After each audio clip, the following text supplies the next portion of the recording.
यह कहानी रानी और एक जिन्न की है। रानी ने कैसे जिन्न से अपनी प्यास बुझाती है और रानी का शरीर से आत्मा ही निकाल जाती है। कहानी को पूरा सुनिएगा, मजा आएगा। तो चलिए कहानी को शुरू करते हैं। बहुत समय पहले एक विशाल और शक्तिशाली राज्य था जिसके नाम कामराज्य था।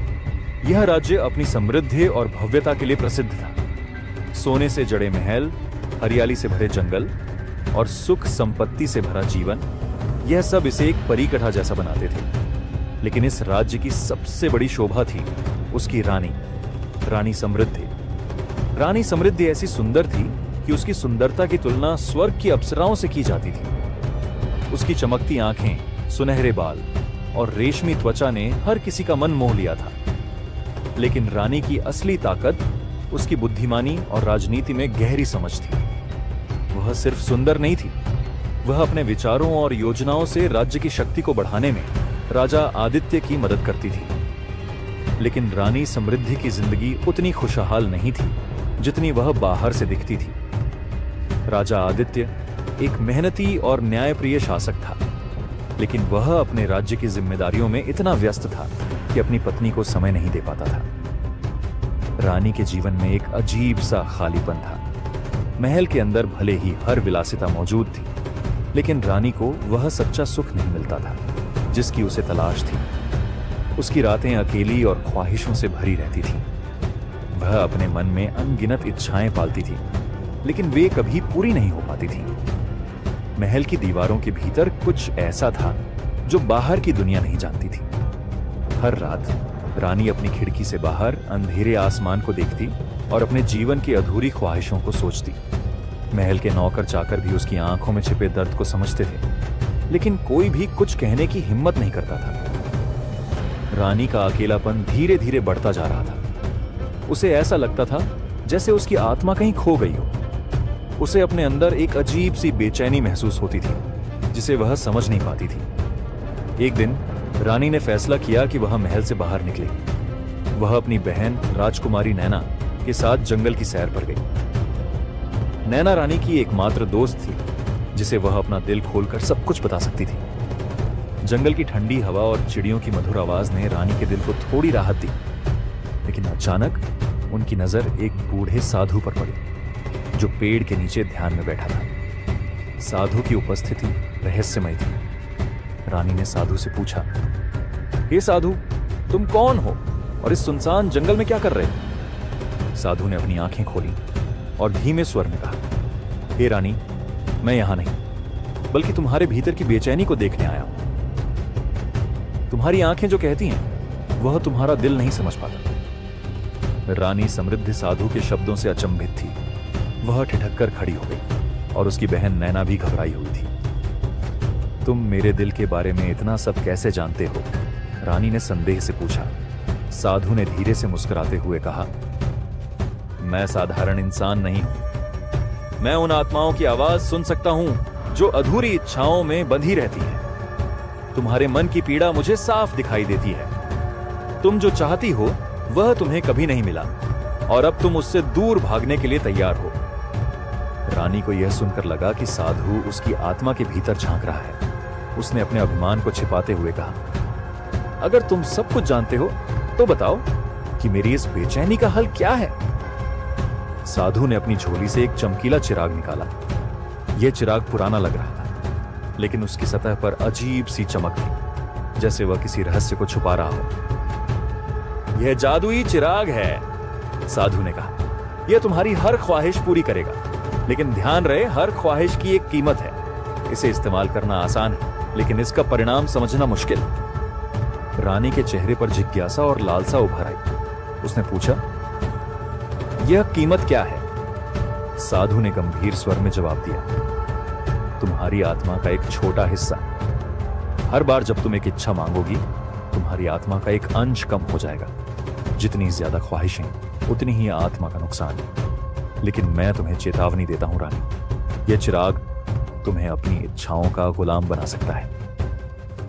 रानी ने साधु की बातों को सुना, लेकिन उसकी इच्छाओं की गहराई इतनी अधिक थी कि उसने चेतावनी को अनदेखा कर दिया। उसने चिराग लिया और कहा, मैं तैयार हूं। साधु ने गहरी सांस ली और कहा, अब यह तुम्हारे ऊपर है।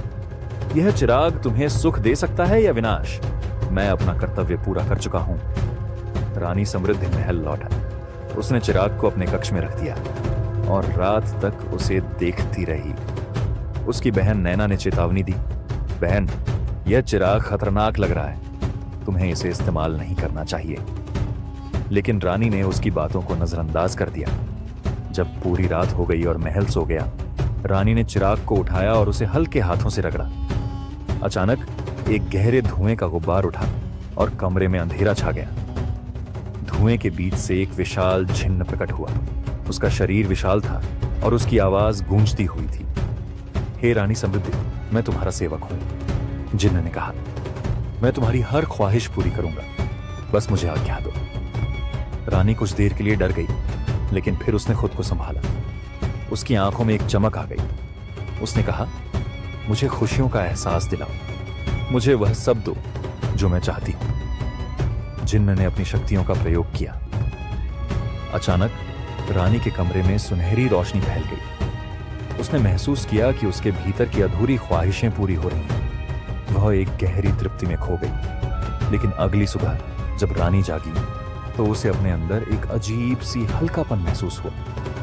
उसकी आत्मा का एक हिस्सा मानो गायब हो गया हो। उसने इसे नजरअंदाज किया और फिर से चिराग को रगड़ा। रानी ने बार बार चिराग का इस्तेमाल करना शुरू कर दिया। उसने जिन्न से धन दौलत, विलासिता और सच्चे सुख मांगे। महल का हर कोना अब सोने और कीमती रत्नों से भर गया था। राजा आदित्य भी इस बदलाव को नोटिस करने लगा, लेकिन रानी की इच्छाओं के पीछे के रहस्य को समझ नहीं पाया। महल में एक रहस्यमय माहौल बनने लगा।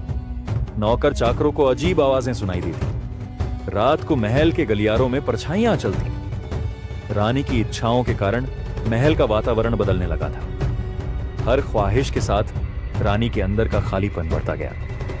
उसकी आत्मा धीरे धीरे खो रही थी। जिन्न हर बार चेतावनी देता, लेकिन रानी उसकी बातों को अनसुना कर देती। महल में अब सब कुछ बदल चुका था। हर कोने में ऐसी विलासिता थी जो किसी सपने से कम नहीं लगती थी। दीवारों पर सोने की नक्काशी, झूमर से गिरती हीरे की चमक और हर कमरे में असाधारण सुख साधन। महल अब एक जादुई दुनिया जैसा बन गया था, लेकिन इस चमक दमक के बीच डर भी फैलने लगा था। नौकर चाकरों ने कहना शुरू कर दिया था कि महल में अजीब घटनाएं हो रही हैं। रात के समय उन्हें ऐसा लगता जैसे कोई परछाई उनके पीछे चल रही हो। कभी कभी रानी के कमरे से किसी के रोने की आवाज सुनाई देती, लेकिन जब वे अंदर जाते तो रानी अकेली होती। राजा आदित्य ने भी रानी में बदलाव महसूस किया। उसकी आंखों की चमक गायब हो गई थी। वह ज्यादा समय अपने कमरे में बिताने लगी थी और बहुत कम लोगों से मिलती। एक रात रानी ने फिर से चिराग को रगड़ा। धुएं के बीच जिन्न प्रकट हुआ। मालकिन, जिन्न ने गंभीर स्वर में कहा, आपकी आत्मा का बड़ा हिस्सा पहले ही खत्म हो चुका है। हर इच्छा आपको अंदर से खाली कर रही है। मैं आपको चेतावनी दे चुका हूं, लेकिन आप रुकने का नाम नहीं लेती। रानी ने उसे घूरते हुए कहा, मुझे तुम्हारी चेतावनी की परवाह नहीं। मुझे मेरी इच्छाएं पूरी करनी है। मुझे खुशी चाहिए। इस बार रानी ने जिन्न से मांग की, मुझे वह खूबसूरती दो जो समय के साथ कभी न मिटे।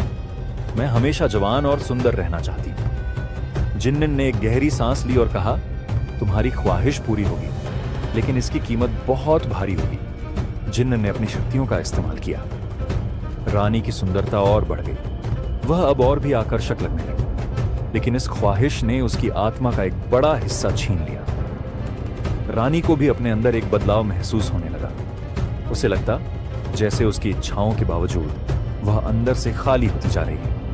वह जितना ज्यादा मांगती, उतनी ही अधूरी महसूस करती। एक रात रानी को एक अजीब सपना आया। उसने देखा कि वह एक सुनसान रेगिस्तान में खड़ी है। चारों तरफ कोई नहीं था। अचानक एक परछाई उसके पास आई और कहा, तुमने अपनी आत्मा का सौदा किया है।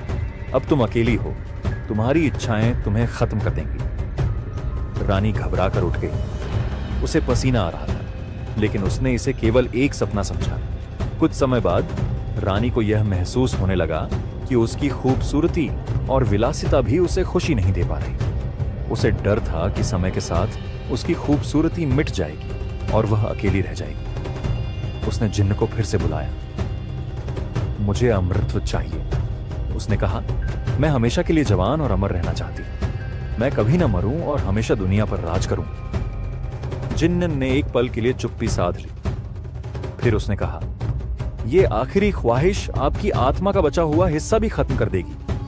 आप अमर तो होंगी, लेकिन आत्मा के बिना आप सिर्फ एक खाली शरीर बन जाएंगे। क्या आप इसके लिए तैयार हैं? रानी ने सोचा भी नहीं। उसकी लालसा इतनी गहरी थी कि उसने बिना किसी झिझक के कहा, मैं तैयार हूं। जिन्न ने अपनी शक्तियों का इस्तेमाल किया। कमरे में एक गहरा अंधेरा छा गया। रानी को लगा जैसे उसके अंदर से कुछ निकल रहा है। जब अंधेरा छटा तो रानी को महसूस हुआ कि वह अब अमर है। उसकी खूबसूरती और शक्ति अब हमेशा के लिए थी। लेकिन जल्द ही रानी को एहसास हुआ कि जिन्न ने जो कहा था वह सच था। वह अमर तो हो गई थी, लेकिन उसकी आत्मा अब पूरी तरह खत्म हो चुकी थी। वह अंदर से पूरी तरह खाली थी। उसे अब किसी भी चीज में खुशी नहीं मिलती थी। महल अब पूरी तरह शापित लगने लगा। नौकर चाकरों ने महल छोड़ दिया। राजा आदित्य भी रानी के अजीब व्यवहार से परेशान होकर उससे दूर रहने लगा। रानी अकेली हो गई। वह अमर थी, लेकिन यह अमृतत्व अब एक श्राप बन गया था। हर रात वह महल के गलियारों में भटकती रहती, अपनी खोई हुई आत्मा की तलाश में। आज भी उस राज्य में रानी समृद्धि का महल खड़ा है। लोग कहते हैं कि रात के समय वहां रानी की आत्मा की आवाजें सुनाई देती हैं। वह हर आने वाले को चेतावनी देती है, इच्छाओं पर काबू रखना सीखो। अगर तुम अपनी लालसाओं को नियंत्रित नहीं करोगे तो वे तुम्हें खत्म कर देंगी, जैसे उन्होंने मुझे खत्म कर दिया।